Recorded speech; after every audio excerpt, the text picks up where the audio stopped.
देखिए, मेरा DNA check कराने की जरूरत नहीं है। डीएनए वो लोग चेक कराए जिन लोगों को अपने बारे में शक है। और ये मैं नहीं कह रहा हूँ, आप जाइए पासियों से पूछिए कि राजा सुहेलदेव क्या थे, पासी थे, क्या थे। ओम प्रकाश राजभर के आने से पहले हम तो जगह जगह उनकी मूर्तियां छोटे से उसमें घरोदे में बन करके लगती थी, वहां तो लिखा रहता था सुहेलदेव पासी। आज भी लिखा रहता है सुहेलदेव पासी। पासी समाज आज भी उनको कहता है। दूसरी चीज यह है, मैं तो राजा सुहेलदेव को राजा मानता ही नहीं।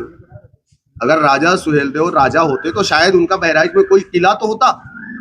भाई जितने राजा थे उन लोगों ने अपने रहने के लिए किला बनवाया, रहने के लिए, उनकी रानियों के रहने के लिए जगह सब कुछ है क्या यहाँ पर? ये एक काल्पनिक है। 1000 साल पुराना इतिहास जरा मुझे बता दें कि वो कागज के पन्ने पे लिखा जाता था कि वो चमड़े पे लिखा जाता था। कौन इतिहासकार है? अरे कोई भी आया कुछ भी लिख दिया तो वो इतिहास नहीं बन जाता है। अगर मटेरा से अब इसने कहा कि महाराजा सुहेलदेव पासी जी का कोई किला नहीं था। ये किसका पिल्ला है? अवैसी का पिल्ला है, भौंक रहा है, कह रहा महाराजा सुहेलदेव पासी जी का कोई किला नहीं था।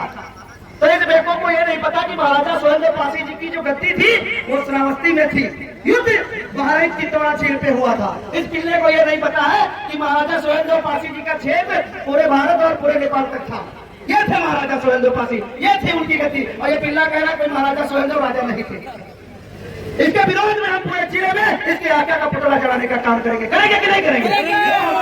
हमारे राजा को अपमानित करता है और उस विदेशी आक्रांता की कबर पर चादर चढ़ाने जाता है। क्या उचित है? क्या आप लोग बताइए? ये उन्हीं मजारों को पूजने जाते हैं जिन्होंने हमारी हिंदू भाई बेटियों की इज्जत आबरू से खेला और हमारे हिंदू भाइयों को सरेआम कत्लेआम किया। ये उन्हीं की कब्रों पे जाके चादरें चढ़ाते हैं और समस्त हिंदू सनातनी और पारसी समाज को आहत करते हैं, बदनाम करते हैं, अपमानित करते हैं। अब ऐसी ओछी मानसिकता की राजनीति हम लोग उत्तर प्रदेश में नहीं चलने देंगे। चलने देंगे? ये कह रहा है कि सुहेलदेव कोई राजा नहीं थे, कह रहा सुहेलदेव पासी राजा नहीं थे। देख लो कैसे कैसे पिल्ले प्रकट हो रहे। अभी जल्दी बयान आया था कि ये जो फांसी यात्रा निकाली गई है उसको उसने बाबरी से जोड़ दिया, उसने बाबरी को जोड़ दिया। तो ये लोग हिंदू मुस्लिम कराना चाहते हैं। हम तो अपने किले को मांग रहे हैं, अपने आराध भगवान शिव का मंदिर मांग रहे हैं। कुछ गलत मांग रहे हैं? कसमंडी राजपासी राजा कंस की धरती है, उनका किला है। अब पूरे किले तो कब्जा करे बैठे हैं।